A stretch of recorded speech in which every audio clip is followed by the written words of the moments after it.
Lecture लिनुहुन्छ यो टपिकमा र हाम्रो प्यानलिस्ट दुईजना सरहरू हुनुहुन्छ प्रोफेसर सिंह रमेश प्रसाद सिंह सर हुनुहुन्छ र त्यसैगरी डाक्टर प्रहलाद चालिसे हुनुहुन्छ प्यानलिस्टमा र यसै क्रममा at the end of lecture हाम्रो जुन 15 देखि 20 मिनेटको हुन्छ त्यसको एन्डमा तपाईहरुबाट हामी क्वेशन चाहन्छौं तपाईहरुलाई लागेको मनमा लागेको आफ्नो केही केस छ भने देखाउन पनि सक्नुहुनेछ आफ्नो फोटो खिचेर अथवा प्रत्यक्ष हाम्रो प्यानलिस्टद्वारा क्वेशन पनि राख्न सक्नुहुनेछ र कतै केही अप्ठ्यारो छ भने तपाईहरुको त्यहाँ च्याटमा गएर तपाईले आफ्नो क्वेशन राख्नु भयो हुन्छ र त्यो हामी टिप्दै जानेछौं र लास्टमा सकेसम्म हामी सबै क्वेशनको एन्सर दिने प्रयासमा रहनेछौं यति भन्दै मैले माइक चाहिँ हाम्रो साथी डाक्टर सुबिनलाई ह्यान्ड ओभर गर्न चाहन्छु धन्यवाद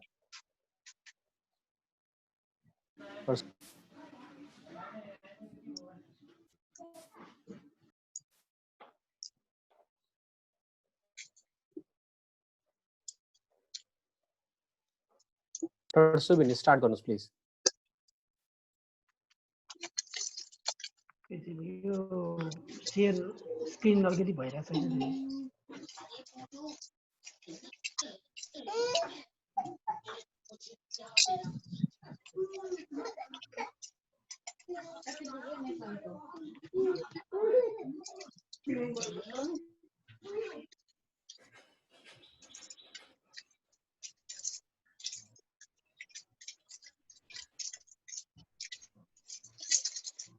नमस्ते सबैजनालाई म डाक्टर सुबिन बेन्जनका हाल चाहिँ म पोखरामा काम गर्दैछु आज हामी यो एओ अलायन्सको एउटा दोस्रो वेबिनार गर्दैछौँ principle of management of open fractures र मलाई यो प्रेजेन्टेसनमा मोडरेट गर्दै हुनुहुन्छ डाक्टर सुभाष शाह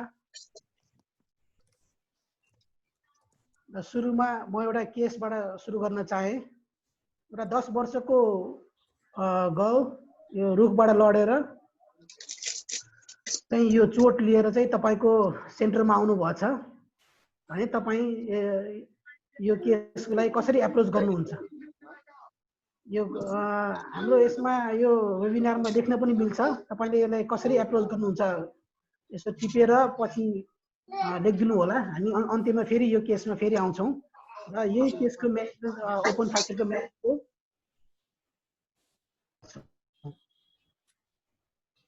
हाम्रो लर्निङ आउटकममा चाहिँ फर्स्टमा चाहिँ हाम्रो मुख्य गोल के हो हैन ओपन फ्र्याक्चर म्यानेजमेन्टको मेन प्रिन्सिपल के हो त्यो हामी हेर्छौं आज र ओपन फ्र्याक्चरलाई कसरी क्लासिफाई गर्ने किन क्लासिफाई गर्ने भन्ने कुरा पनि हामी हेर्छौं तेस्रोमा यस्तो फ्र्याक्चर आउन साथ सबभन्दा सुरुमा हामी के गर्ने के कुरामा ध्यान दिने त्यो पनि हामी हेर्ने छौं र अन्त्यमा चाहिँ यसको डेफिनेट म्यानेजमेन्ट चाहिँ कसरी गर्छौं हैन जुन फ्र्याक्चरको कारणले गर्दा सफ्ट टिस्यु बिग्रिएको छ त्यो बिग्रिएको सफ्ट टिस्युलाई हामी कसरी म्यानेज गर्छौं भनेर पनि छोटकरीमा हामी हेर्ने छौं अब यो ओपन फ्र्याक्चर उपचार गर्नको लागि चाहिँ धेरै नै च्यालेन्जेसहरु छन् सबभन्दा पहिले त फ्र्याक्चर नै एकदम नराम्रो हुन्छ त्यो नि एउटा ठूलो च्यालेन्ज हो फ्र्याक्चर सँगसँगै फेरि सफ्ट टिस्यु पनि धेरै नै ड्यामेज भएको हुन्छ जुन ड्यामेजको कारण गरेर हड्डी नै बाहिर देखिएको हुन्छ हैन कहिलेकाहीँ त्यो फ्र्याक्चरको कारणले गरेर हाम्रो नर्भहरु नसाहरु तुडिन सक्छ अथवा रक्तनलीहरु हैन आर्टरिजहरु भेनहरुमा इन्जुरी हुन सक्छ त्यो अझ झन् जटिल हुन जान सक्छ र ओपन फ्र्याक्चर अनुसार घाउ एकदम फोहोर हुने कारणले गरेर पछि फेरि हामी उपचार गर्दा गर्दै पनि घाउहरु पाक्न सक्ने सम्भावना बढी हुन्छ घाउ पनि राम्रो भयो हड्डी पनि राम्रो ठाउँमा राख्दै पनि हड्डी नजुड्ने धेरै समय लाग्न सक्ने यो विभिन्न कुराहरु चाहिँ हाम्रो लागि एक किसिमको अहिले पनि च्यालेन्ज नै छ अब यी कुराहरुमा हामीले राम्रोसँग ध्यान दिएनौं भने कहिलेकाहीँ हाम्रो यो लिम्ब नै स्याक्रिफाइस हैन कहिलेकाहीँ एम्पुटेसन गर्नुपर्ने अवस्थासम्म जान सक्छ यो बीचमा तपाईहरुलाई केही प्रश्न भयो भने टाइप गर्नु होला हाम्रो मोडरेट हुनुहुन्छ उहाँले पनि लेखेर उत्तर दिने कोसिस गर्नुहुन्छ र पछि अन्त्यमा हामी फेरि भर्बल क्वेशनहरु पनि लिने छौं ओपन फ्र्याक्चर भनेको के हो त भन्दाखेरि कुनै पनि फ्र्याक्चर भयो र यो हड्डीले चाहिँ बाहिर इन्भाइरोमेन्टमा कम्युनिकेट भयो भने चाहिँ त्यसलाई हामी ओपन फ्र्याक्चर भन्छौँ। हड्डीले भाँचेर पनि सफ्ट टिस्युहरू सबै बिग्रेर बाहिरी इन्भाइरोमेन्टसँग कम्युनिकेट गर्ने र धेरै जसो चाहिँ यो हाई भेलोसिटी इन्जुरी होइन, धेरै नै इनर्जी बढी चाहिन्छ। तपाईँले याद गर्नुभयो होला अघिको मैले के भने फल फ्रम ट्री होइन, रुखबाट लड्दा पनि धेरै नै हाई भेलोसिटी इन्जुरी हो एक किसिमको। जस्तै रोड ट्राफिक एक्सिडेन्ट भयो अर्को हाई भेलोसिटी इन्जुरिजहरू। हाम्रो यो धेरै जसो गाउँघरमा हुँदाखेरि यो भिरबाट लड्ने यो पनि हाई भेलोसिटी इन्जुरी भयो। त्यस्तो कारणले गर्दा चाहिँ ओपन फ्र्याक्चर हुने सम्भावना बढी हुन्छ। यो फ्र्याक्चरको कारणले गरेर त्यसको वरिपरि जुन फ्र्याक्चरको वरिपरि भएको सफ्ट टिस्युहरू होइन, जस्तै मसल्सहरू भयो, स्किन भयो, सफ्ट टिस्युहरू धेरै नै ड्यामेज भएको हुन्छ। र ब्लड भेसलहरू ड्यामेजको कारणले गर्दा कहिलेकाहीँ अब ब्लड सप्लाईहरू नै राम्रोसँग नपाउन पनि सक्छ त्यो फ्र्याक्चर भएको ठाउँमा। यही कारणले गरेर त्यो इन्भाइरोमेन्ट नराम्रो भएको सफ्ट टिस्यु ड्यामेजको कारणले गरेर ब्लड सप्लाई राम्रो नभएको कारणले गरेर हाम्रो पछि निको हुनमा पनि धेरै नै समस्या आउन सक्दछ। हाम्रो ओपन फ्र्याक्चर म्यानेजमेन्टको उद्देश्यहरू के हुन सक्छ त? अब हुन त यो फ्र्याक्चरको म्यानेजमेन्ट हो होइन। फ्र्याक्चरको म्यानेजमेन्ट भए पनि हाम्रो पहिलो उद्देश्य चाहिँ सफ्ट टिस्यु प्रिजर्भेसन नै छ। किन भन्दाखेरि सफ्ट टिस्यु जबसम्म हामी प्रिजर्भ गर्दैनौँ तबसम्म यो हड्डी जुड्ने सम्भावना एकदम कम हुन्छ र अरू समस्या आउने सम्भावना एकदम बढी हुन्छ। त्यही भएर पहिलो उद्देश्य नै हाम्रो जति सफ्ट टिस्युहरू बाँकी छ, जति यो सफ्ट टिस्युहरू, जति स्किनहरू बाँकी छ, जति मसलहरू बाँकी छ उनीहरूलाई सकेसम्म बचाउने कोसिस गर्नु पर्यो। दोस्रो कुरा चाहिँ इन्फेक्सन प्रिभेन्सन गर्ने, घाउहरू पाक्न दिनु भएन र घाउ पाक्दै गएर पछि बोन होइन हड्डी पनि पाक्न सक्छ। त्यही भएर हामीले पहिले नै त्यसलाई प्रिभेन्सन गर्नु एउटा उद्देश्य हो। अर्को कुरा फ्र्याक्चरलाई स्टेबलाइज गर्ने होइन, टेम्पोररी स्टेबलाइजेसन गरेर पछि फेरि डेफिनेट स्टेबलाइजेसन गरेर फ्र्याक्चर युनियन हड्डी जुड्नलाई उद्देश्य राख्नु पर्यो, जुडाउनलाई। पछि आयो सफ्ट टिस्यु कभरेज। अब जुन कहिलेकाहीँ के हुन्छ हाम्रो इन्जुरीको कारणले गरेर स्किन नै हाम्रो पिलअप भएको हुन्छ, त्यहाँ स्किन नै लस भइरहेको हुन्छ। त्यसलाई फेरि केही कुराले फेरि कभर गर्नुपर्ने हुन्छ। अब हामीले हड्डी पनि जुडाउँ, सफ्ट टिस्यु पनि राम्रो भयो तर फङ्सन राम्रो भएन भने पनि हाम्रो उद्देश्य पुरा भएन। त्यही भएर अर्को उद्देश्य भनेको हाम्रो रिस्टोर द फङ्सन होइन। जुन चोट लाग्नुभन्दा अगाडिको जुन फङ्सन छ त्यो सकेसम्म नियर फङ्सनमा हामीले लानु पर्यो र अन्त्यमा चाहिँ अरू कम्प्लिकेसन हुनबाट चाहिँ बचाउनु पर्यो। अब इटियोलोजी भनेको कज होइन, के कारणले अब ओपन फ्र्याक्चर हुनसक्छ। अघि पनि हामी एउटा पोइन्ट दिन्छौँ, जस्तै कमन होइन रोड ट्राफिक एक्सिडेन्ट। अब सहरहरूमा भयो भने धेरै जसो रोड ट्राफिक एक्सिडेन्ट भयो कारण। अब गाउँघरमा अझै पनि धेरै जसो फल फ्रम हाइट चाहिँ एकदम कमन छ होइन। पिङ खेलेर लड्न सक्छ, काँदलाबाट लड्न सक्छ, रुखबाट लड्न सक्छ जुन धेरै कमन हो। अझ यो बच्चा बच्चीहरू यो सिजन आँपको सिजन अथवा अम्बाको सिजन अथवा काफलको सिजनहरूमा धेरै जसो लडेर ओपन फ्र्याक्चर हुने सम्भावना एकदम अझ बढी हुन्छ। अब अर्को गन सट इन्जुरी जुन चाहिँ अब हाम्रो सेटमा अहिले कन्डिसनमा त्यति कमन त छैन तर त्यो पनि एउटा कमन कज चाहिँ हो। नेक्स्ट हामी अघि सुरुमै हाम्रो एउटा लर्निङ आउटकम थियो क्लासिफिकेसन होइन। किन हामीले क्लासिफाई गर्नु पर्यो त यो ओपन फ्र्याक्चर? ओपन फ्र्याक्चर राख्यो उपचार गरे त भइहाल्थ्यो नि होइन। किन क्लासिफाई गर्नु? दुई तिनवटा कारण छ यो क्लासिफाई गर्नुको लागि। एउटा कारण भनेको चाहिँ हामीलाई उपचार गर्नलाई। अब कुन उपचार गर्दाखेरि यो यस्तो फ्र्याक्चरलाई हिल हुन मद्दत गर्छ त्यो हेर्नलाई भयो। दोस्रो चाहिँ अब यो फ्र्याक्चर भयो र यो फ्र्याक्चरको प्रोग्नोसिस होइन, पछि यो निको हुने, घाउ निको हुने सम्भावना अथवा हड्डी जुड्ने सम्भावना कतिको छ त त्यो थाहा पाउन पनि सकिन्छ। अर्को कुरा चाहिँ डकुमेन्टेसन होइन। अब ओपन फ्र्याक्चर त भयो, हामीले कहीँ पनि यो कस्तो खालको ओपन फ्र्याक्चर त्यो क्लासिफाई यो हामीले डकुमेन्टेसनहरू अथवा लेखेर राखिएन भने चाहिँ त्यो पछि केही कारणले चाहियो भने पनि हामीलाई नपाउन सक्छ। त्यही भएर डकुमेन्टेसन चाहिँ गर्नलाई पनि एकदम सजिलो हुन्छ। र अर्को कुरा भनेको कम्युनिकेसन, एक अर्कालाई कम्युनिकेसन गर्न पनि धेरै सजिलो पर्छ। हामी एक्सरे नहेरिकन पनि कहिलेकाहीँ कम्युनिकेट गरेर यस्तो किसिमको यति क्लासिफिकेसन यति टाइप्सको भन्यो भने पनि हामीले कम्युनिकेसनबाट धेरै कुरा थाहा पाउन सकिन्छ। क्लासिफिकेसन जाउँ, जुन चाहिँ अब कुन किसिमको क्लासिफिकेसन हामी कमनली युज गर्छौँ त भन्दाखेरि यो गस्टिलो एन्डरसन भन्ने दुईजना सर्जन हुनुहुन्छ। उहाँहरूले यो क्लासिफाई गर्नुभएको छ ओपन फ्र्याक्चरको विभिन्न क्लासमा विभिन्नवटा क्लासमा ग्रेडमा गर्नुभएको छ। त्यो हामी हरेक ग्रेडको एउटा एउटा गर्दै हेर्दै जानेछौँ। यो ग्रेड 1 भनेको चाहिँ फ्र्याक्चर चाहिँ एकदम सिम्पल हुन्छ, घाउ पनि एकदम सानो हुन्छ, जुन चाहिँ 1 सेन्टिमिटर भन्दा सानै हुन्छ त्यो घाउ। अनि त्यसमा फोरहरू पनि एकदम कम हुन्छ र सफ्ट टिस्यु इन्जुरीहरू पनि कम भएको कारणले गर्दा यो बाहिरी छालाबाट हेर्दाखेरि पनि त्यति नराम्रो चाहिँ देखिँदैन। सो एकदम कम कन्ट्युजन, कम कन्टामिनेसन, घाउको साइज सानो लेस देन 1 सेन्टिमिटर र फ्र्याक्चर पनि एकदम सिम्पल हुन्छ यस्तोमा। अर्को टाइपमा छ, दोस्रो टाइप छ हाम्रो ग्रेड 2। ग्रेड 2 मा चाहिँ वुन्डको साइज हेऱ्यो भने 1 सेन्टिमिटरभन्दा ठुलो हुन्छ। धेरै जसो चाहिँ यो मल्टी फ्र्यागमेन्टरी हैन, हड्डीको पनि 2-3वटा टुक्राहरू हुन्छ यसमा। र यो धेरै जसो डाइरेक्ट ट्रोमा भनेको चाहिँ केहीले डाइरेक्ट खुट्टामा हानेको अथवा हातमा हानेको, यो कारणले गर्दा चाहिँ यो यस्तो टाइपको ओपन फ्र्याक्चर हुन सक्छ।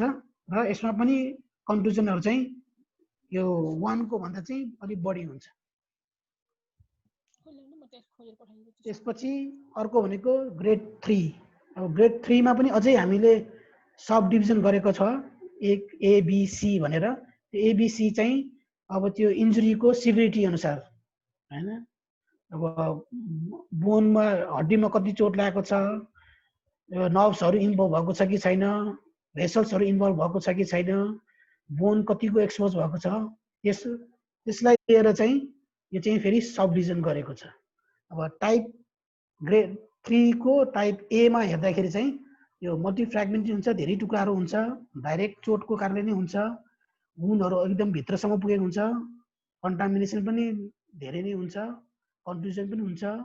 तर यसको एउटा राम्रो पार्ट भनेको चाहिँ घाउ ठुलो भए पनि यो जति छालाहरू बाँकी छ, जति सफ्ट टिस्युहरू बाँकी छ, त्यो सफ्ट टिस्युले चाहिँ त्यो हड्डीलाई चाहिँ कभर गर्न अथवा छोप्नलाई पुग्ने गरी हुन्छ।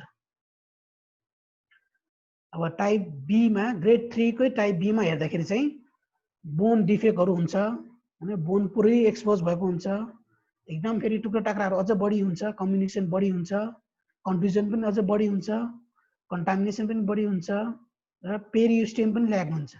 पेरिस्टोम भनेको चाहिँ हामी एक किसिमको कभर हो जसले चाहिँ बोनलाई कभर गरेको हुन्छ। हाम्रो लुगा लाउँदाखेरि पनि जसरी मल्टिपल लेयरको लुगा हुन्छ त्यस्तै यो सबभन्दा भित्री बोनको भित्री लुगा भने पनि हुन्छ हामी पेरिस्टोमलाई। त्यसपछि बाहिरी भनेको सफ्ट टिस्यु, सबभन्दा बाहिर कभर भनेको चाहिँ स्किन भयो। यसमा चाहिँ पेरिस्टोम हैन, एकदम भित्रसम्मको कभर नै बिग्रेको हुन्छ। अर्को भनेको अन्तिम चाहिँ यो ग्रेड सी। यसमा चाहिँ धेरै नै कम्युनिकेसन हुन्छ, कन्फ्युजन पनि एकदम धेरै हुन्छ। अरूको ए टाइप ए र बी को तुलनामा। र सबभन्दा सजिलो छोटो भने यसमा चाहिँ न्युरोभास्कुलर इन्जुरी हुन्छ हैन, नर्भहरू इन्जुरी भएको हुन्छ, भास्कुलर इन्जुरी भएको हुन्छ। र यो चाहिँ एकदम अर्जेन्ट इमर्जेन्सी हैन, जति यो यस्तो भएर आउन साथ सकेसम्म केही पनि टाइम वेस्ट नगरिकन एकैचोटि उपचारतिर लाग्नुपर्ने हुन्छ। यो चाहिँ जस्ट समराइज एउटामा मैले राख्दैछु, A1 2 ABC। अर्को ABC भनेर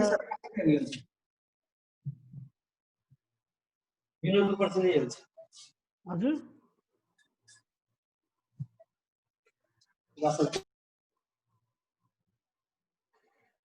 यो क्लासिफिकेसन पछि चाहिँ प्रिन्सिपल कसरी म्यानेज गर्ने त, के कुरा कुन स्टेपमा हामीले कसरी म्यानेज गर्दै जाने त यो ओपन फ्र्याक्चरलाई भनेर हामी अब आउँदो स्लाइडहरुमा हेर्नेछौँ। यो विभिन्न 7वटा हेडिङमा हामी म्यानेज गर्नुपर्ने हुन्छ। फर्स्टमा रिससिटेसन, डिब्राइडमेन्ट एन्ड इरिगेसन हैन, टिटानसको सुईको बारे, एन्टिबायोटिकको बारे, स्टेबलाइजिङ गर्ने बारे, वुन्ड म्यानेजमेन्टको बारे, रिहेबिलिटेसन, यसको हामी एउटा एउटा गरी हामी हेर्दै जानेछौँ। सबभन्दा सुरुमै अब इमर्जेन्सीमा आउनुसाथ यस्तो हुँदाखेरि कहिलेकाहीँ आफू एक्लै पनि पर्न सक्छ। त्यसो हो भने अरूको मद्दत माग्न चाहिँ हामी लाज मान्नु हुँदैन, किनभने यो कहिलेकाहीँ चोट ठुलो हुन्छ र एक्लैले सबै काम गर्न गाह्रो हुन्छ। त्यही भएर अरूको सहायता माग्नुपर्ने हुन्छ कहिलेकाहीँ होइन। यो घाउलाई बिस्तारै एक्सपोजहरू गर्ने, हतार हतार नगरिकन वुन्ड सर्फेसहरूलाई राम्रोसँग सफा गर्ने, कतैबाट ब्लिडिङ छ भने चाहिँ यो ब्लिडिङ पोइन्टलाई चाहिँ थिच्ने होइन, अथवा ह्यान्ड प्रेसर दिएर हुन्छ कि अथवा कुनै टुनिके बाँधेर हुन्छ कि, यो धेरै एकदम ब्लिडिङ भइरहेछ भने प्रेसरले काम गरेछ भने चाहिँ टुनिके पनि बाँध्न सकिन्छ। अर्को भनेको चाहिँ फोहोर हुन यसमा नदिनु। सुचर गर्न मिल्छ कि मिल्दैन सर? त्यो सुचरको बारेमा हामी अब पछि आउँछ, त्यो सुचर कहिले गर्ने, कस्तो घाउलाई कहिले सुचर गर्ने भनेर हामी पछि अर्को स्लाइडमा हामी भन्छौँ। सर सपोज जस्तै ब्लिडिङ रुकिरहेको छैन होइन, अब ब्यान्डेजहरूले गजपिसहरूले पनि थिचेर प्रेसर दिएर पनि रुकिरहेको छैन, टर्निकेट बाँधेर पनि रुकिरहेको छैन भने, ब्लिडिङ एकदम हेभी ब्लिडिङ छ भने हामीले त्यतिखेर सामान्य सुचर गरेर त्यसलाई रोकथाम गर्न सकिन्छ कि सकिँदैन? डाक्टर सुभाष? राजेन्द्रजी क्वेसनको लागि थ्याङ्क यू। तपाईँ एकैछिन प्रतीक्षा गर्नुहोस् न, तपाईँ क्वेसनको एन्सर मैले टिपिसकेको छु, म अहिले हजुरलाई भन्छु है त। राजेन्द्रजी तपाईँ माइक म्युट गरिदिनुहोस् न प्लिज। हस् सर, हस्। अच्छा, थ्याङ्क यू डाक्टर सुभाष।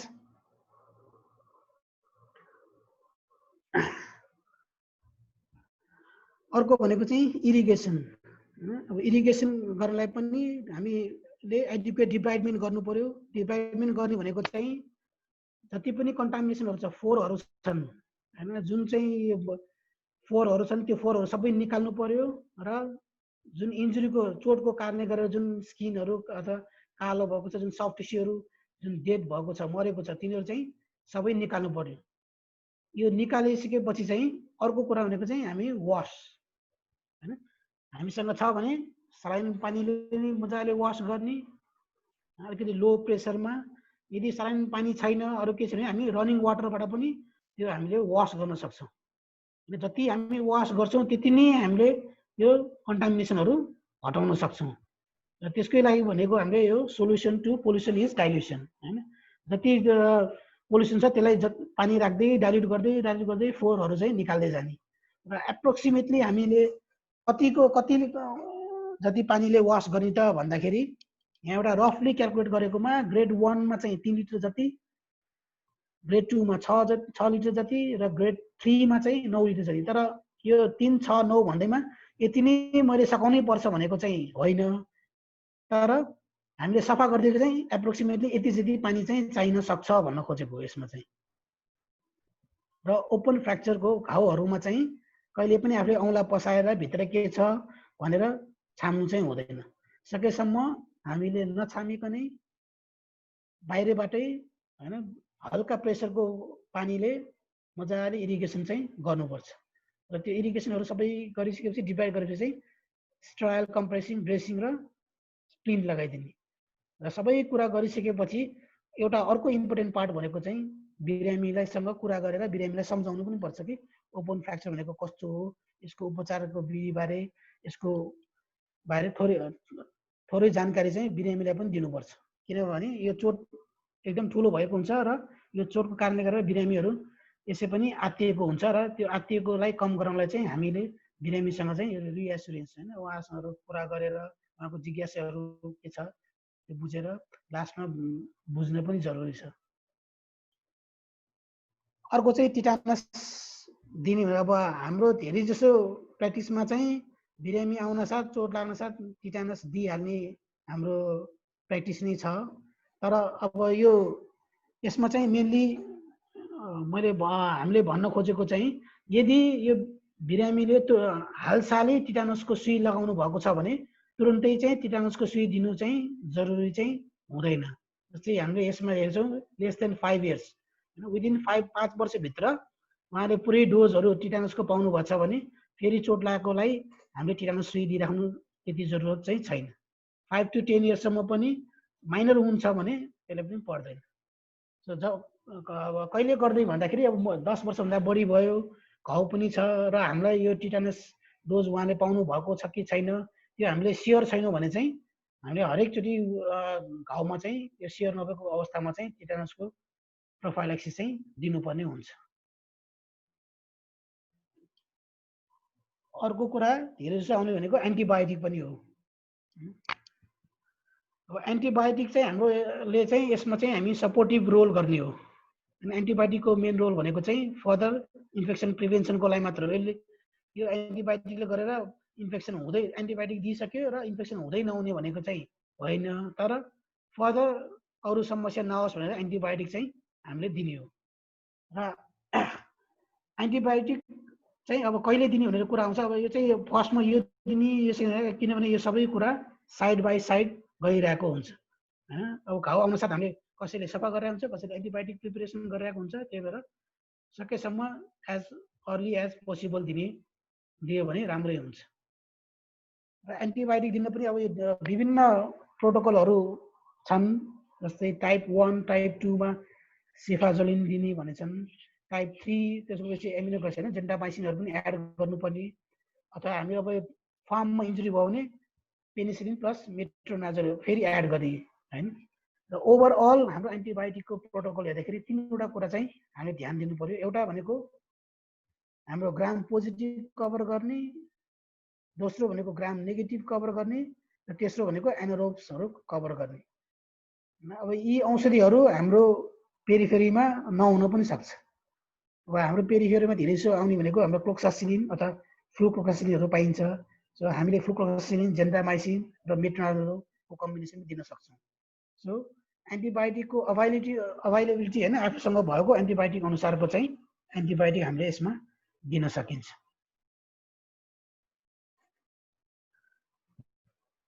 अब आयो वुन्ड कभरेजको हैन। अब ओपन फ्र्याक्चर भयो, हामीले सफा पनि गर्यौँ, एन्टिबायोटिक पनि दियौँ, टिटानस प्रोफाइलेक्सिस पनि अब चाहिने नचाहिने हिसाबले चाहिने हो कि नचाहिने त्यो छुट्याएर हामी त्यो गर्यौँ भने चाहिँ अब वुन्डलाई के गर्ने, जहिले पनि जति सक्दो चाँडो घाउलाई बन्द गर्न सक्यो त्यति नै राम्रो हुन्छ।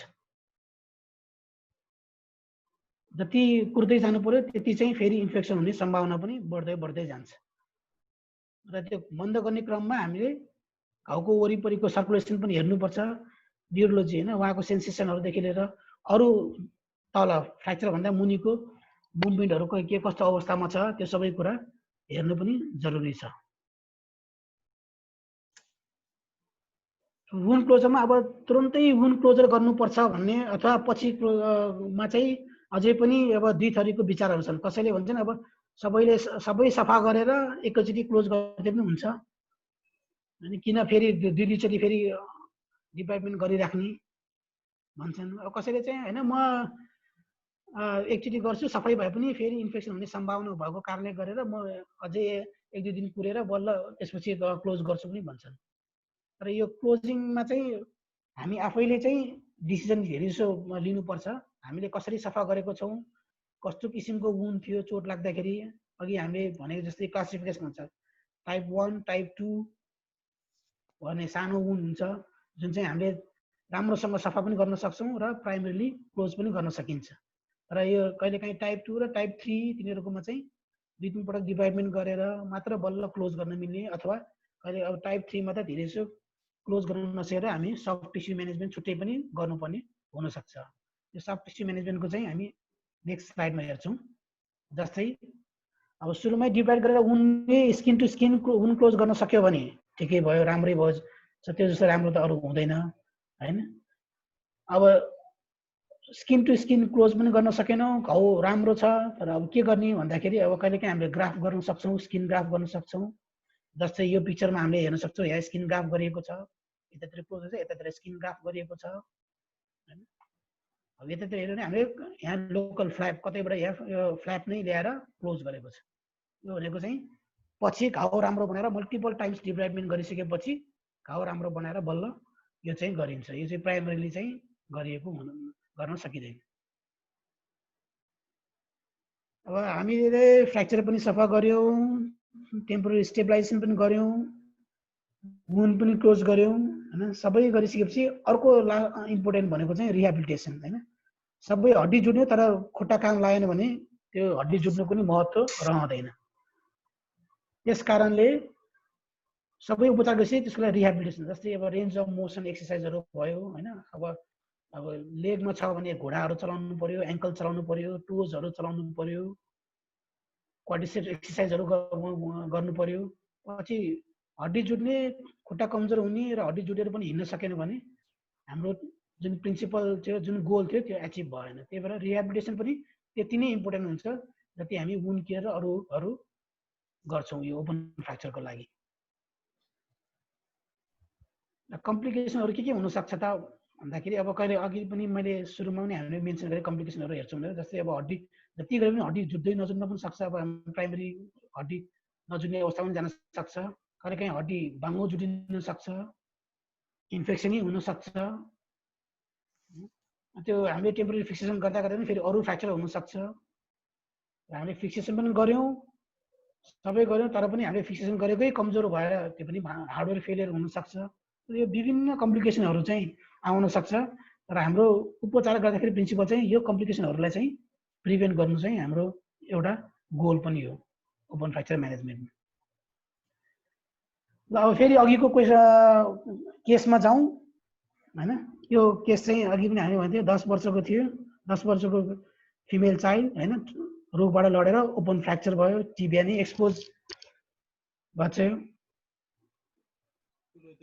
अनि यो चाहिँ एक्सरे भयो, यो चाहिँ डिभाइडमेन्ट गरेपछि यो सानो वुन्ड भएको कारणले गर्दा डिभाइडमेन्ट गरेर वुन्ड पनि क्लोज गरिएको छ। डाक्टर सुभाष। हजुर डाक्टर सुबिन, यो केसमा केही रेस्पोन्सहरू केही आएको छ राइटिङमा? छैन अहिलेसम्म केही आएको छैन।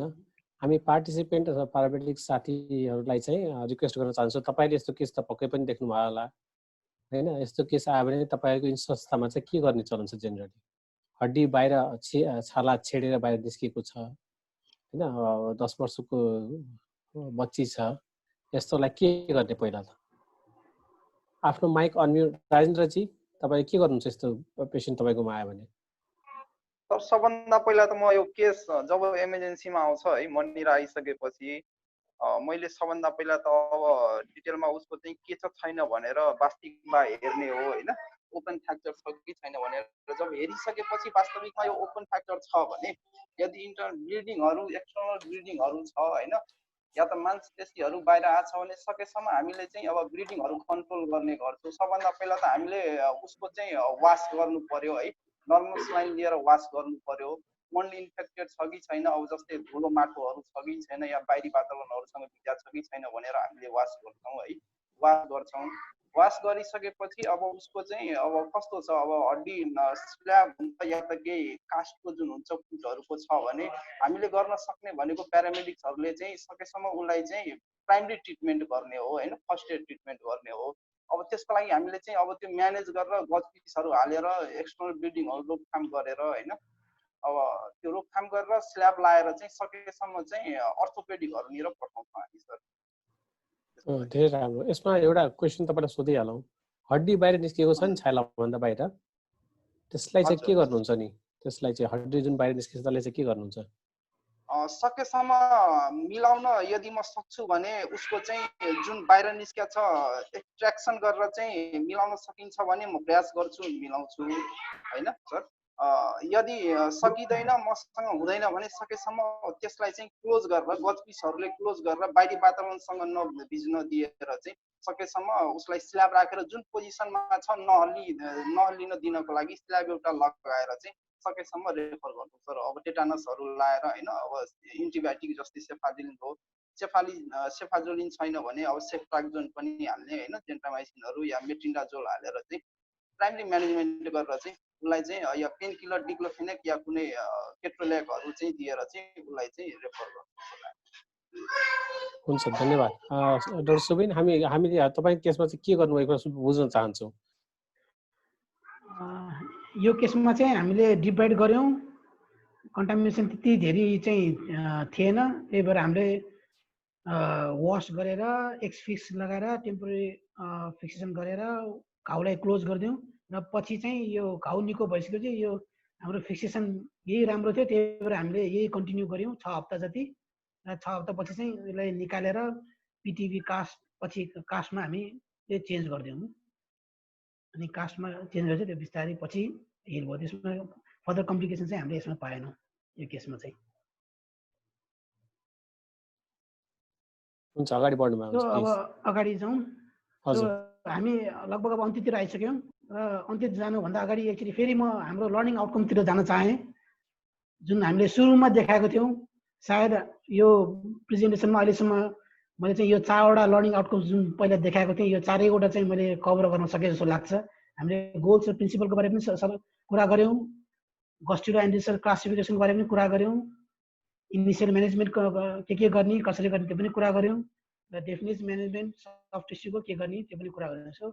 अब हामीले हाम्रो यो लर्निङ आउटकम चाहिँ हामीले मिट गरेको जस्तो लाग्छ।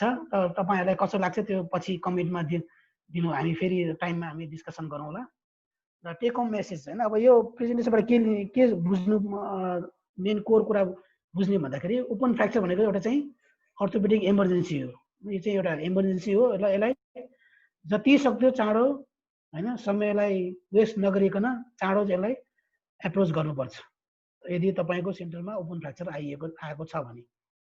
दोस्रो, initial debridement is the first line of treatment. घाउलाई सफा गर्नु नै पहिलो उपचार हो र antibiotic further prevents the infection होइन, एन्टिबायोटिकले अझ इन्फेक्सन नहुनबाट बचाउँछ। र फ्र्याक्चर स्टेबलाइजेसन र अर्ली सफ्ट टिस्यु केयर पनि त्यत्तिकै इम्पोर्टेन्ट छ। र अन्त्यमा चाहिँ rehabilitation after fracture fixation, fracture fix गर्यो घाउ सफा गरेपछि रिहेबिलिटेट गर्न पनि त्यत्तिकै जरुरी छ भनेर चाहिँ यो टेक होम मेसेज चाहिँ हामीले यो प्रेजेन्टेसन मार्फत चाहिँ दिन चाहेको छौँ। हस् डाक्टर सुरेन्द्र सर, हुन्छ डाक्टर सुभाष, अब डिस्कसनमा केही छ भने। हजुर हजुर त्यो योभन्दा 2 अगाडि स्लाइड जुन देखाउनु भएको थियो बच्चाको त्यो एक्सरेको देखाउन सक्नुहुन्छ फेरि? हामी तीबाट क्वेसन लिन चाहे मैले। हजुर थ्याङ्क यू। यहाँनिर डाक्टर राजेन्द्रजीको क्वेसन जुन हामीले उपचारको सिलसिलामा भनेको थियो नि, हड्डीलाई भित्र राख्ने कि नराख्ने भन्ने कुरा, मैले त्यहीबाट क्वेसन क्यारी अन गरेँ। मैले क्वेसन सोधेको थिएँ राजेन्द्रजीलाई कि हड्डीलाई चाहिँ भित्र राख्ने कि नराख्ने होइन। कुनै पनि हड्डी जुन फ्र्याक्चर भएपछि यदि छाला बाहिर निस्किया छ भने त्यसलाई भनौँ न के गर्ने भन्ने कुरा, क्वेसन चाहिँ त्यो हो। यसमा म हाम्रो प्यानलिस्ट प्रोफेसर सिंह सरलाई चाहिँ मैले यो क्वेसन राखेँ।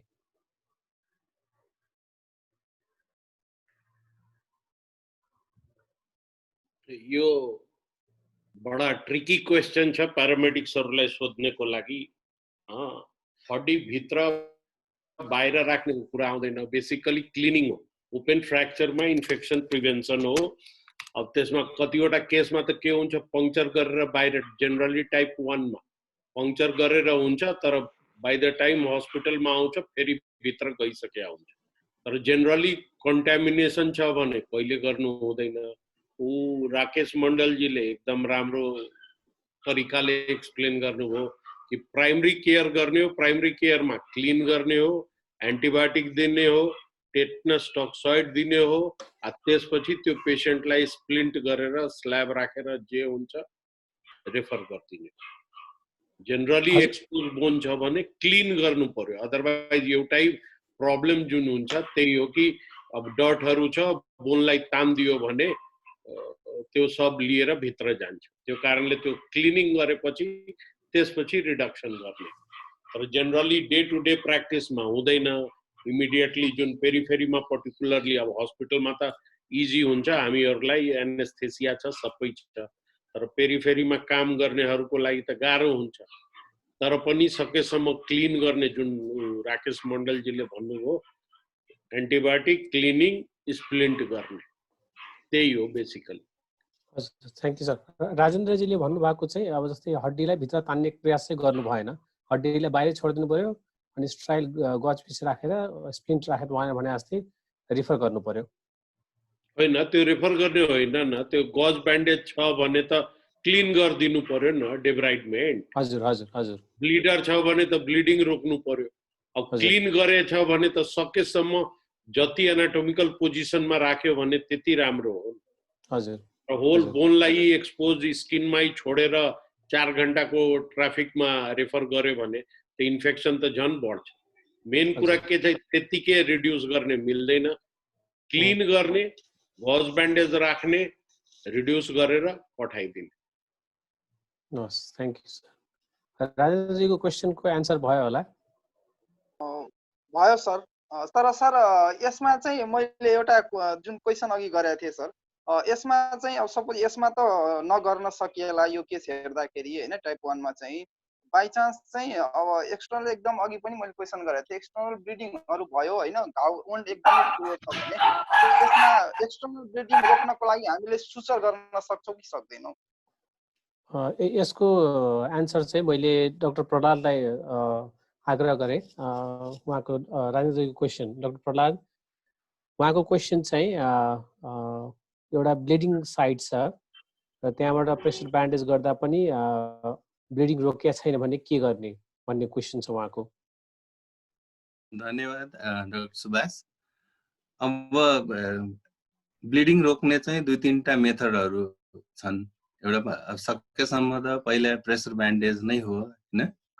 अब त्यसबाट पनि सकिन्न भने अब अभियस ठुलो वुन्ड छ, तपाईले कुनै ब्लिडिङ पोइन्ट देख्नु भएको छ भने वुन्ड सुचर गर्ने भन्दा पनि तपाईसँग सुचर मटेरियलहरू छ भने कहिलेकाहीँ अभियस भेनहरू, ठुल्ठुलो भेनहरू देखिरहेको स्प्राउटिङ जहाँबाट चाहिँ रगत एकदम बगिरहेछ तपाईले देखिरहनु भएको छ, अथवा आर्टरी नै कम्प्लिटली इन्जोर्ड भएर तपाईले त्यहीँबाट ब्लिड गरिरहेछ भने चाहिँ त्यस्तोलाई वुन्ड स्किन क्लोज गर्ने भन्दा पनि सक्नुहुन्छ भने त्यस्तो ब्लिडिङ पोइन्टहरूलाई चाहिँ सकेसम्म आर्टरी फोर्सेपले अथवा कुनै क्ल्याम्पले समात्न सकिन्छ, त्यसरी पनि रोक्न सकिन्छ। अब त्यो बाहेक अब तपाईसँग अभाइलेबल छैन, आर्टरी फोर्सेप छैन, त्यस्तो त्यो चाहिँ तपाईले आर्टरी फोर्सेपहरू लगाएर बिरामीलाई अन्त पठाउन सक्नुहुन्न भने चाहिँ त्यस्तोमा चाहिँ सुचर गर्न सक्नुहुन्छ। वुन्डलाई सुचर होइन कि त्यो अभियस ब्लिडिङ पोइन्टहरूलाई चाहिँ तपाईले स्टिच लगाएर बिरामीलाई पठाउन अन्त रिफर गर्न सक्नुहुन्छ। राजनजी तपाईलाई अब के छ यो बाहेक तपाईले क्लियर भयो कि भएन? मेरो भनाइ चाहिँ के हो सर भने होइन, अब जुन तपाईले कुरा गर्नुभयो आर्टरी फोर्सेपहरू होइन, या केले सुचर गर्ने भनेर भन्नुभयो होइन, भेनहरूलाई सकेसम्म रप्चरहरू जुन हुन्छ, कटहरू जुन हुन्छ भेनहरू, त्यसलाई चाहिँ सकेसम्म वुन्डलाई सुचर नगरेर चाहिँ तिनीहरूलाई सुचर गर्ने भनेर भन्नुभयो नि, हामीले टाइटली जुन सुचर गर्छौँ त्यो गर्ने भनेर। जुन मैले अघि क्वेसन गरेको थिएँ, यो वास्तविकमा मेरो चाहिँ क्वेसन के हो भने वुन्डलाई गर्ने कि नगर्ने? वुन्डलाई चाहिँ अब यस्तो हुन सक्छ कि तपाईँ अब यो यसमा ओपन फ्र्याक्चरमा सफ्ट टिस्यु इन्जुरी धेरै हुन्छ, तपाईले के गरी ब्लिडिङ रोक्नको लागि वुन्डलाई एकदम टाइटली क्लोज गरेर पठाउनु भयो भने चाहिँ त्यो खुट्टामा अथवा त्यो लिम्बमा चाहिँ तपाईले जे उद्देश्यले त्यो बान्नु भएछ त्यो उद्देश्य पुरा नहुन सक्छ कि बरु तपाईले फर्दर खराबी गर्न सक्नुहुन्छ। जस्तै तपाईले वुन्डलाई एकदम कम्प्लिटली टाइटली क्लोज गर्नुभयो भने चाहिँ त्यो बिरामी अब तपाईले पठाएकोबाट काठमाडौँ 6-7 घण्टासम्म आउँदै त्यो भित्र सुन्निएर बरु कम्पार्टमेन्ट सिन्ड्रोममा जान सक्छ कि।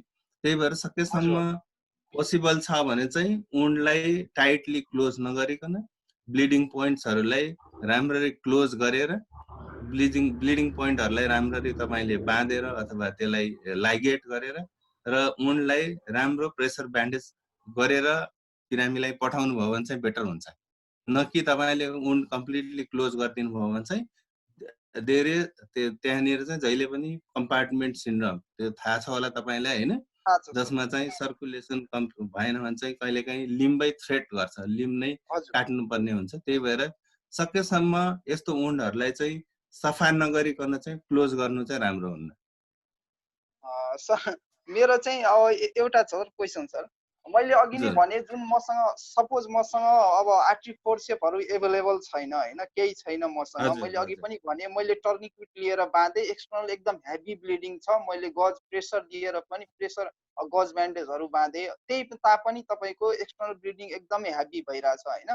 जस्तै आर्टरी फोर्सेपहरू मसँग छैन, त्यो केसमा जस्तै अब जुन कम्पार्टमेन्ट सिन्ड्रोम भन्नुभयो मैले टाइटली गरेँ भने होइन, या त कुनै अब सर्कुलेसन ब्लड सर्कुलेसनहरू मैले एकदम टाइटली गरेर सुचर गरिदिएँ भने त्यतिखेर कम्पार्टमेन्ट सिन्ड्रोममा जाने हो। यदि मैले लुजले सुचर गरेँ भने त्यो गर्न सकिन्छ कि सकिँदैन, मैले भन्न खोजेको थिएँ। अब लुजली सुचर गरेर भित्रको हेभी ब्लिडिङ छ भने कहिलेकाहीँ तपाईले बाहिर स्किन मात्र क्लोज गरेर चाहिँ त्यसले कन्ट्रोल नगर्न सक्छ। त्यसले कन्ट्रोल नगर्न सक्छ।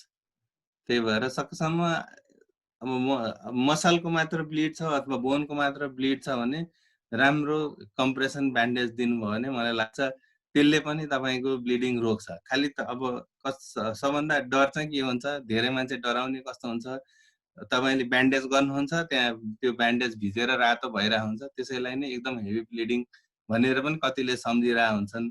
त्यही खालि त्यो ब्यान्डेज भिजेकोलाई हेभी ब्लिडिङ नसम्झिकन त्यसलाई त्यो माथि पनि फेरि अब फर्दर कम्प्रेसन दिँदै जानुभयो भने बेटर हुन्छ।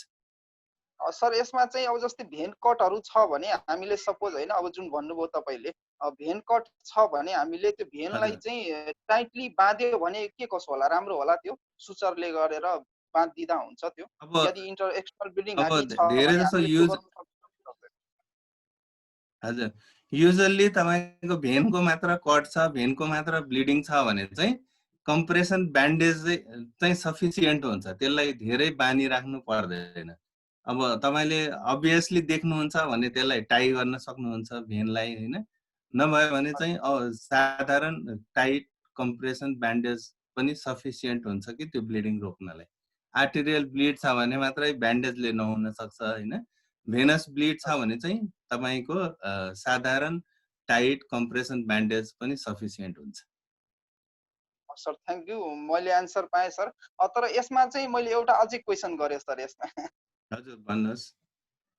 सर मैले सपोज होइन जुन मैले कुरा गरेँ, यदि मसँग मैले वास गर्दाखेरि अब वन्ड वास गर्दाखेरि मैले सपोज मसँग नर्मल स्लाइन छैन है, नर्मल स्लाइन छैन भने मैले सामान्य अरू कुनै वाटरले चाहिँ वार्म गरेर या त कुनै वाटर छ भने हामीले कुनै वाटरले चाहिँ सफा गर्न मिल्छ कि मिल्दैन? अब कस्तो छ भने हेर्नु वुन्डको कति कन्टामिनेट छ त्यसमा भर पर्छ। जस्तै तपाईँको बिरामी अब हाम्रो देशमा चाहिँ कस्तो भने धेरै जस्तो वुन्डहरू बाटोमा अथवा खेतमा अथवा लडेर हुन्छ, त्यसमा चाहिँ धेरै नै कन्टामिनेट हुन्छ, माटो हुन्छ, कहीँ रुखको पात हुन्छ, घाँसहरू लागिरहेको हुन्छ, बालुवा लागिरहेको हुन्छ। त्यस्तोमा तपाईँसँग यदि नर्मल सलाइन छैन भने त्यो तपाईँको जति खेतबारीको जति कन्टामिनेटेड छ त्योभन्दा त हाम्रो धाराको पानी धेरै सफा हुन्छ। त्यस्तो छैन भने तताई पनि राख्नु पर्दैन। हजुर, त्यस्तो तताई पनि राख्नु पर्दैन। एकदमै कन्टामिनेटेड वुन्ड छ, धेरै फोहोर घाउ छ भने चाहिँ इभन तपाईँले सिम्पल धाराको पानीले त्यसलाई राम्ररी सफा गरेर त्यसपछि चाहिँ वुन्डलाई राम्ररी कभर गर्न सक्नुहुन्छ। नर्मल सलाइनै खोज्नुपर्छ भन्ने जरुरी छैन। साधारण धाराको पानीले पनि तपाईँले धेरै अमाउन्टमा युज गरेर त्यसलाई सफा गर्न सक्नुहुन्छ। सर थ्याङ्क यू, मेरो एन्सर पाउनुको मेरो त्यही उद्देश्य थियो सर। अब जस्तै अब ह्यान्ड पम्प हुन्छ भने ह्यान्ड पम्पले या त धाराहरू छ या कुनै अरू पानीहरू सफा पानीहरू छ भने तपाईँको खेतको माटो भन्दा त धाराको ह्यान्ड पम्पको पानी धेरै सफा छ नि, कमसे कम त्यसले डाइल्युसन गर्छ। अघि डाक्टर सुबिनले भने जस्तै solution to pollution is dilution. तपाईँले जति पखाल्नु भयो, जति डाइल्युट गर्नुभयो उति चाहिँ पोल्युसन कम हुन्छ। त्यही भएर अब त्यो खेतको माटो भन्दा त तपाईँको धाराको ह्यान्ड पम्पको पानी धेरै सफा छ, त्यसैले पनि धुन सक्नुहुन्छ।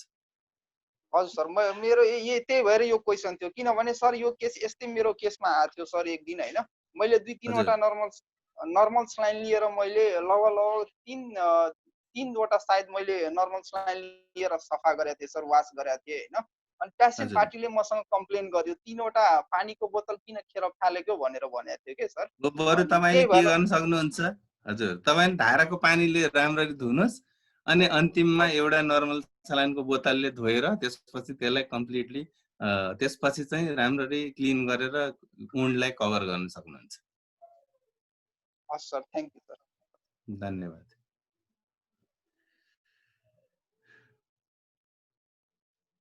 डक्टर प्रदाथ थ्याङ्क यू एन्सरको लागि। अरू कुनै पार्टिसिपेन्ट्सहरूसँग केही क्वेसन छ भने सोध्नुभयो हुन्छ। मैले यसै मार्फत अहिले मैले भर्खर टाइप पनि गरेको छु। हजुर पार्टिसिपेन्टहरूलाई चाहिँ कुन चाहिँ टाइम कन्भिनियन्ट हुन्छ? फ्राइडे हामीले गरिराखेको छौँ, लास्ट एक विक गऱ्यौँ फ्राइडे, यो पनि आज फ्राइडे पर्यो। यो टाइम ठिक छ कि स्याटरडे ठिक छ हजुरहरूलाई? हजुरहरूले बोल्न चाहनुहुन्न भने आफ्नो मन्तव्य चाहिँ टाइप गरेर पनि हामीलाई भन्न सक्नुहुन्छ। यहाँ च्याटमा गएर तपाईँको स्क्रिनको तल च्याट छ, त्यहाँनिर गएर कुन चाहिँ टाइम सुटेबल छ हजुरलाई, ताकि बेसी से बेसी मान्छेहरू यसमा सहभागी हुन पाओस् भन्ने हाम्रो ध्येय हो। कृपया आफ्नो मन्तव्य व्यक्त गर्नुहोला। यस सिलसिला मैले अलि लम्ब्याउन चाहे एउटा क्वेशन हाम्रो प्यारामेडिक साथीले सोध्नु भएको थियो फोन गरेर सबैले सुन्नै पाइरहेको छैन अनि एउटा क्वेशन के छ भने ओपन फ्र्याक्चर छ र ओपन फ्र्याक्चरमा चाहिँ जुन आँखाले देखिने गरी सेन्सर ढुङ्गाहरू छ सेन्सर टुक्राहरू त्यहाँ अड्किरहेछ भने त्यसलाई चाहिँ हातले टिप्ने कि नटिप्ने भन्ने कुरा सोध्नु भएको थियो कि मैले चाहिँ यो क्वेसन्स चाहिँ सिंह सरलाई मैले एन्सर गर्न चाहन्छु म चाहिँ।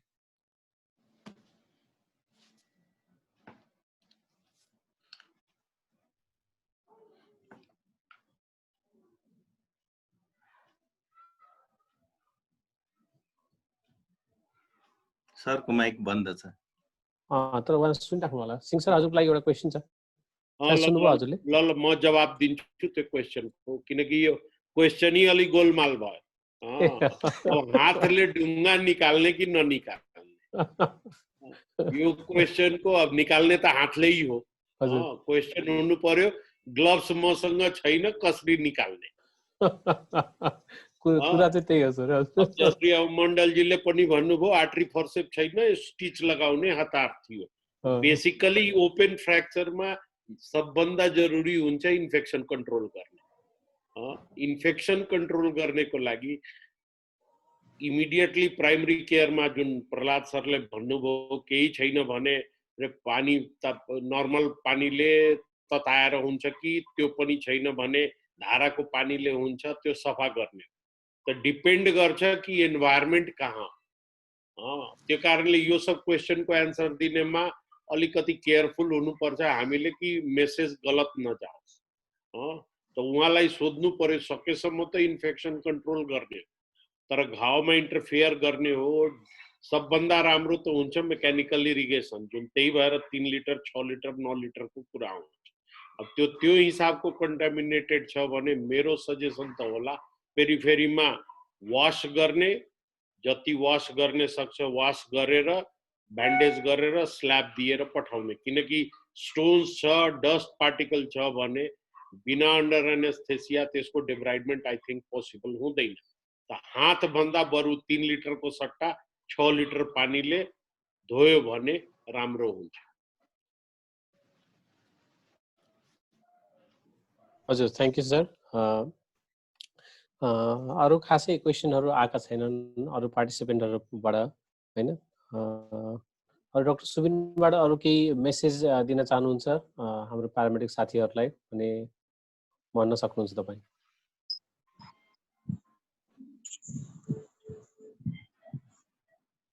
अब मेन अघि सरले पनि भन्नुभयो, हाम्रो प्रकाश सरले पनि भन्नुभएको छ, मुख्य कुरा चाहिँ हाम्रो यसमा चाहिँ फर्दर कम्प्लिकेसन आउन चाहिँ जहिले पनि रोक्नुपर्छ हैन। सकेसम्म अरु अब चोटको कारणले गरेर ओपन फ्र्याक्चर त भइसक्यो, फेरि त्यसमा अरु इन्फेक्सन आयो अथवा अरु समस्या आयो भने अझ झन् गाह्रो हुन्छ। त्यही भएर जहिले पनि अब आएको जुन हुनु भइसक्यो तर फेरि अरु कम्प्लिकेसन नआउन चाहिँ अब अघि भने चाहिँ इन्फेक्सन प्रिभेन्सन र आफ्नो सेन्टरमा जे अभाइलेबल छ त्यो युज गरेर इन्फेक्सन चाहिँ प्रिभेन्ट गर्ने। पानी छ भने पानीले वास गर्ने, एन्टिबायोटिक पनि जुन चाहिँ अभाइलेबल छ जुन चाहिँ सुटेबल छ त्यही दिने र सकेसम्म चाहिँ स्प्रिन्टिङ अनि प्राइमरी केयर गरेर रिफर गर्दाखेरि पनि प्राइमरी केयर गरेर रिफर गर्नुभयो भने त्यो सबभन्दा राम्रो। र ओपन फ्र्याक्चर आयो ल यो त यहाँ गर्न सक्दैन भनेर बिरामीलाई त्यसै नपठाइकन एटलिस्ट प्राइमरी सेन्टरमा जे जति गर्न सकिन्छ एटलिस्ट एन्टिबायोटिकहरू किन भने वास मात्र भयो नि गरेर र स्प्रिन्टिङ मात्र राखेर पनि रिफर गर्न सक्यो भने पनि त्यो पनि बिरामीको लागि धेरै फाइदाजनक हुन्छ। हस् लास्ट क्वेसनको लागि थ्यांक यू। अरु हाम्रो प्यानलिस्ट ज्यूहरुबाट केही सुझाव छ अथवा केही मेसेज छ भने सिंह सर हजुरको तर्फबाट केही? ओपन फ्र्याक्चरमा पेरिफेरीमा काम गर्ने प्यारामेडिक्सले या जुन म पनि फेस गर्छु, जसरी गाउँ गएको बेलामा आयो न त्यहाँ मेरो एनेस्थेटिस्ट छ न अपरेसन थिएटर छ। त चारवटा कुरा इम्पोर्टेन्ट छ। एउटा त जुन टेटनस टक्साइड त लगाउने, एन्टिबायोटिक जुन एभाइलेबल छ त्यहाँ त्यो दिने इमिडिएटली। त्यसपछि हो एउटा ड्रेसिङ गर्ने, त्यही बेलामा मेकानिकली वास गरिदिने। नर्मल सलाइन छ भने झन् राम्रो, छैन भने पानी उमालेर बोइल गरेर त्यसपछि त्यसलाई अलिकति नर्मल टेम्परेचर भएपछि त्यसले, त्यो पनि छैन भने त जुन प्लेन वाटर हुन्छ त्यसले वास गर्ने। त्यो एउटा स्प्लिन्ट लगाएर छिटोभन्दा छिटो प्रपर सेन्टरमा रेफर गर्ने। त्यो हो टेक होम मेसेज मेरो तर्फबाट। ओपन इन्जुरीको केसमा पेरिफेरीमा स्पेशली जहाँ सबै कुरा कम्प्रोमाइज छ त्यो सिनेरियोमा प्यारामेडिक्सहरूले प्राइमरी केयर गर्ने। Thank you.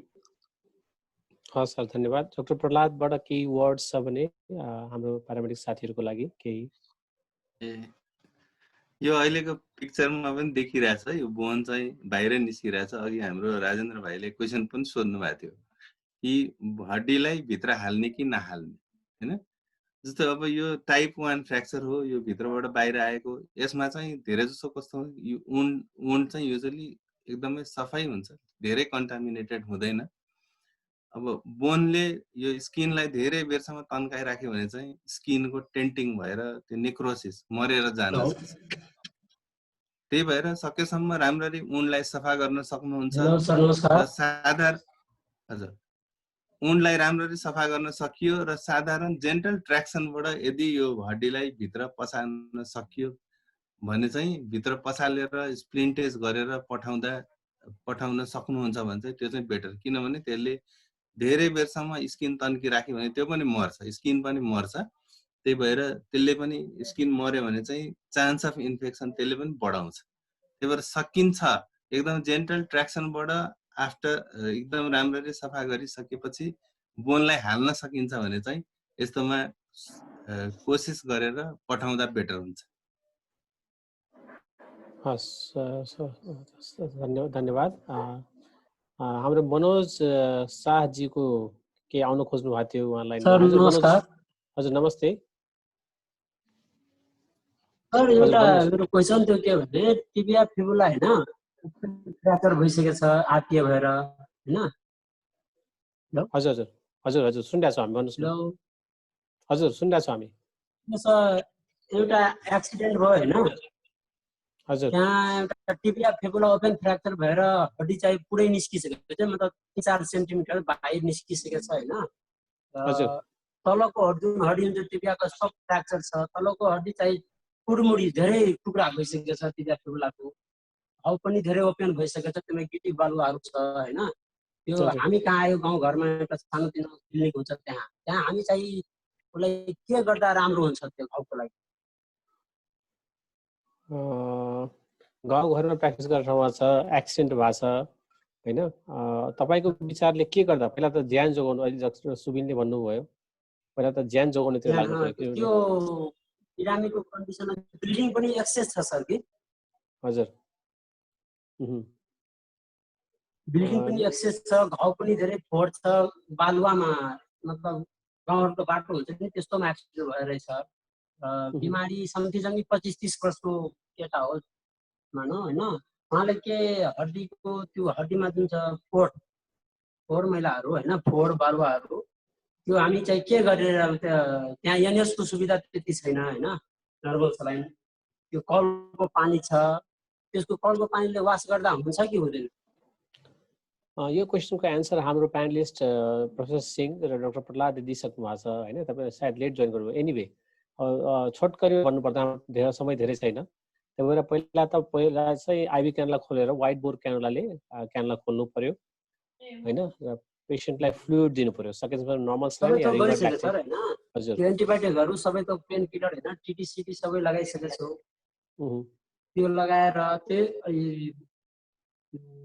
कलको पानी छ हामीसँग, त्यसलाई हल्का वार्म गरेर वास गरिसक्यो, होइन? त्यो वास गरिसकेपछि स्प्लिन्ट, हाम्रो स्ल्याबको सुविधा छैन, स्प्लिन्ट लगाएर, होइन, त्यो रिफर गर्ने विचारमा छु। त्यो चाहिँ ठुलो टाढा छ या ब्लिडिङ पनि धेरै एक्सेस छ? मैले सिंह सरलाई यो क्वेसनको एन्सर गर्नु भनिरहेको छु अहिले। सिंह सर, सुभाषले इन्ट्रेस्टिङ क्वेसन मलाई रेफर गर्छ। तपाईँ पहिले भन्नु यो पेसेन्ट संसारको कुन ठाउँमा छ? अब तपाईँसँग सलाइन छैन भने कलले जब कल को पानीले घाउ सफा गर्ने हो भने त क्यानुला लगाएर के दिनुभयो त?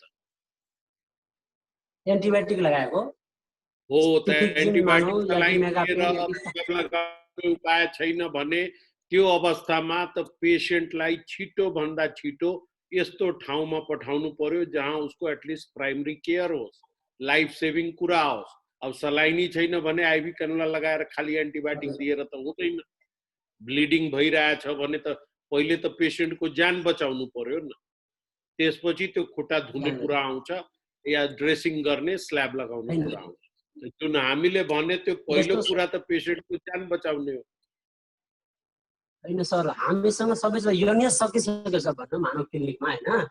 त्यति बेला हामी चाहिँ वार्म गरेर पानी वास गर्यो होइन, राम्रोसँग वास गर्यो, मतलब 2-4 लिटर जति वार्म पानीले वास गरिसक्यो।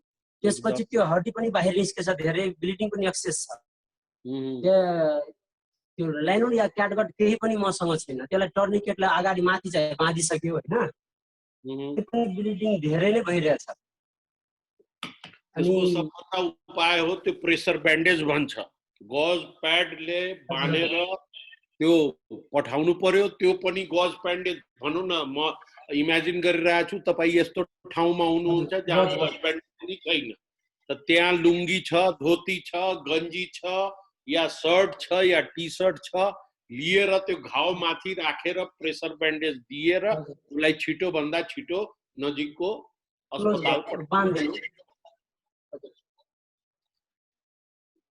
त्यो हड्डीले त ट्र्याक्सन दिन त मिल्दैन हामीलाई राम्रोसँग वास नगरिकन। अब तपाईँ आफै भनिसक्नु भयो टुक्रा टुक्रा टुक्रा टुक्रा भइसकेको छ, त कुन टुक्रालाई ट्र्याक्सन दिने? होइन, माथिको जुन माथिको निस्केछ होइन, माथिको टोप्ट भन्दा माथिको अलि टुक्रा छ होइन, तलको यदि टुक्रा टुक्रा भइसक्यो त्यो पुरै घाउ पनि ओपेनिङ धेरै छ। राम्रोसँग हामी आफ्नो मनले राम्रोसँग वास गरिसक्यो होइन, त्यसलाई त क्लोज गर्न पनि मिल्छ कि मिल्दैन? अनि मनोज जी मिल्दैन। ओपन घाउमा कहिले क्लोज गर्नु हुँदैन, स्टिच कहिले लगाउनु हुँदैन जबसम्म त्यो अन्डर एनेस्थेसिया राम्ररी घाउ सफा भएको छैन भने स्किन क्लोज गर्ने मिल्दैन। मनोज जी सरको क्वेसनको एन्सर दिइसक्नु भएको छ। लिम्बलाई जुन स्ल्याब लगाउने हो धेरै तानतुन गर्नु हुँदैन, सकेसम्म एनाटोमिकल पोजिसनमा राखेर स्ल्याब प्लास्टर छ भने स्ल्याब राख्ने, त्यो पनि छैन भने कार्डबोर्ड पाउँछ, त्यो पनि छैन भने बाँसको स्प्लिन्ट राखेर पठाउनु। तर खुट्टालाई सकेसम्म नर्मल पोजिसनमा राख्ने, किनकि पेशेन्टलाई यति पेन हुन्छ कि त्यो तपाईलाई छुनै दिँदैन।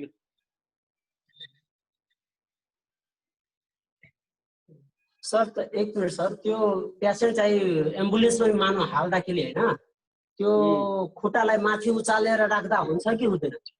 राख्नै पर्छ, झन् राम्रो, एकदम सही भन्नुभयो। सकेसम्म 1-2 तकिया राखेर एलिभेट गर्ने।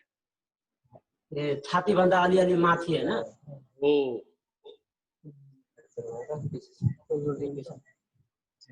Okay sir, thank you. अरू कुनै प्यारामेडिक्सको केही क्वेसन छ भने राख्नुभयो हुन्छ, हामी अन्तिम आइसकेको छ प्रेजेन्टेसनको।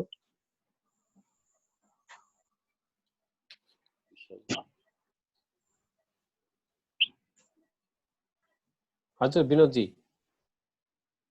नमस्ते सर। नमस्ते सर, एउटा एक्सिडेन्टमा आएको थियो, एक्सिडेन्ट भएर एउटा क्लाभिकल फ्र्याक्चर भएर ओपन फ्र्याक्चर भएर आएको थियो, त्यसलाई ब्लिडिङ पनि भइरहेको छ, त्यसलाई के गर्नु?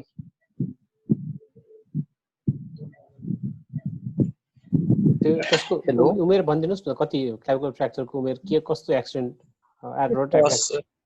भएर आएको थियो इमर्जेन्सीमा, त्यसको ब्लिडिङ पनि भइरहेको छ, त्यसमा पनि बालुवामा त्यो अलि एक्सिडेन्ट भएको थियो, फोहोर पनि थियो घाउ, त्यसलाई के गर्नु पर्छ? क्लाभिकल फ्र्याक्चर भएको छ भने त्यो पनि बालुवा भन्दै हुनुहुन्छ तपाईँ, होइन? पेसेन्टको एज चाहिँ कति थियो त उसो भए? 25 वर्ष। ओके 25%। यस्तो केसमा चाहिँ यो हाई भेलोसिटी इन्जुरी हुन सक्छ हैन पहिला त लाइफ नै बचाउनु पर्यो पेशेन्टको अब त्यस्तो बालुवामा ओपन फ्र्याक्चर छ भने त पहिला वास सिंह सरले भर्खरै भन्नुभएको थियो पहिला वास गर्नु पर्यो त्यो मान्छेमा नर्मल सलाइनले वास गर्ने पहिला हैन 2 लिटर 3 लिटर कतै एभाइलेबल छ हैन वास गर्ने आइभी कनला खोल्ने एन्टिबायोटिक टिटीहरुको कुरा भइ नै सकेको छ अघि प्यानलिस्टजीहरुले भनिसक्नुभयो त्यो कुरा हैन र पछि अब एक्सरे गरेर हेर्ने हो कि खाली क्लाभिकल फ्र्याक्चर मात्रै छ कि अरु रिब पनि फ्र्याक्चर भएको छ भन्ने कुरा हो कि हैन अब जेनरली अब क्लाभिकल फ्र्याक्चर ब्युटीको पनि रिब पनि फ्र्याक्चर भएको छ भन्नुभयो त्यसलाई ब्यान्डेजमा हुन्छ कि अब उपचार भन्दा पनि पहिला त पेशेन्टको लाइफ जोगाउनु पर्यो हाई भेलोसिटी इन्जुरी छ भने किनभने क्लाभिकल फ्र्याक्चर ट्रिट नगरे पनि जोडिहाल्छ भन्ने कुरा हो कि तर अब कन्सर्न चाहिँ यहाँनिर ओपन फ्र्याक्चर भन्दै हुनुहुन्छ तपाईँले त्यही भएर इन्फेक्सन त पनि अब क्लाभिकल भएपछि त्यहाँनिर अरू एक्सरी अब जस्तै भेसल्सहरू चाहिँ ड्यामेज भएको छ कि छैन नर्भहरू ड्यामेज भएको छ कि रोल आउट गर्नु पर्यो पछि गएर पेशेन्टले अब सास फेर्न गाह्रो भएको छ कि छैन त्यो कुराहरू डेभलप गर्नु पर्यो अनि यो कुरा रोल आउट गरेपछि मात्रै हामी उपचारतिर लाग्नु पर्ला जस्तो छ कि यो पेशेन्टमा चाहिँ तपाईँले भन्नुभएको पेशेन्टमा हैन त्यही भएर अहिलेको कन्सर्न चाहिँ वास गर्ने हैन पेशेन्टको जुन घाउ छ त्यसलाई वास गर्ने हैन पेशेन्ट स्टेट गरिसकेपछि बल्ल ट्रिटमेन्टको ट्रिटमेन्ट चाहिँ पछि सेकेन्ड स्टेजको ट्रिटमेन्ट आउँछ यसमा क्लाभिकलको फ्र्याक्चर एज सच के गर्ने भन्ने कुरा चाहिँ सेकेन्ड स्टेजको कुरा हो पहिला चाहिँ पेशेन्टको लाइफ बचाउन लाग्नुपर्छ जस्तो लाग्छ मलाई मैले तपाईको क्वेशन आन्सर गरेँ ठीक छ अरु केही बुझ्न चाहनुहुन्छ त्यसपछि चाहिँ गरेर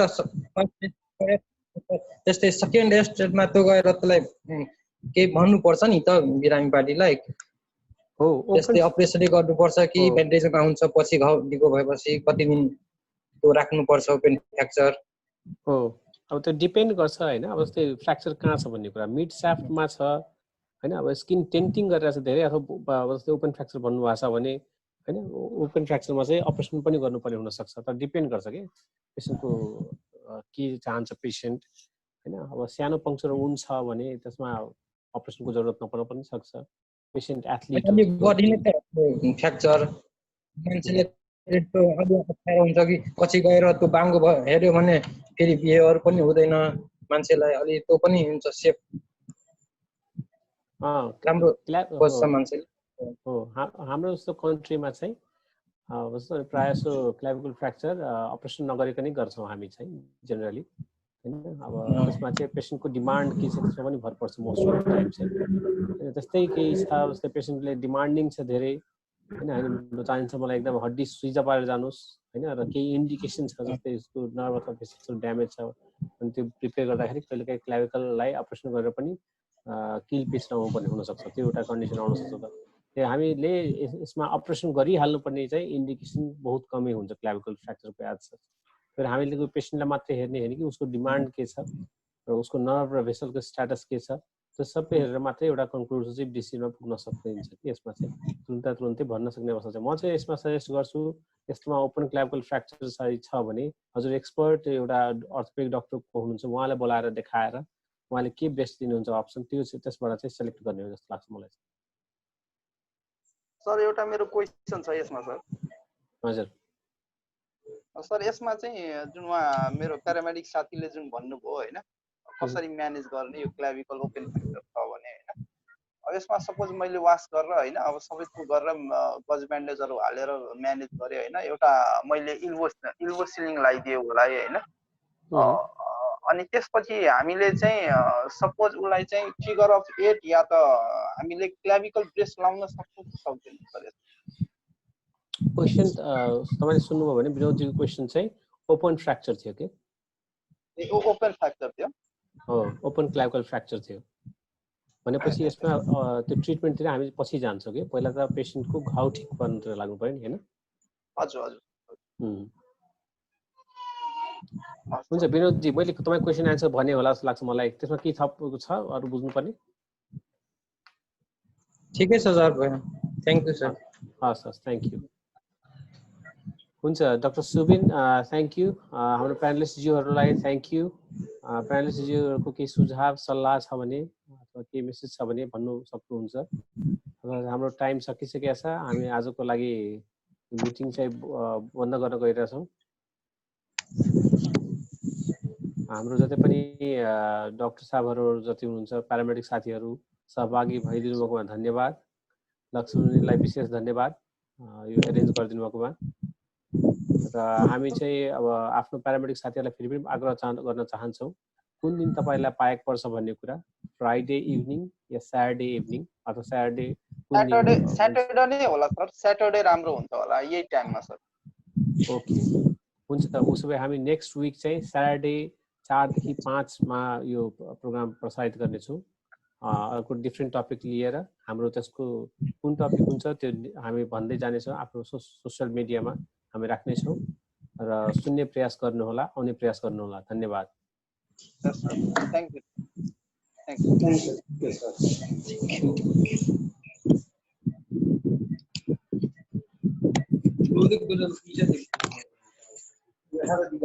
सब कुछ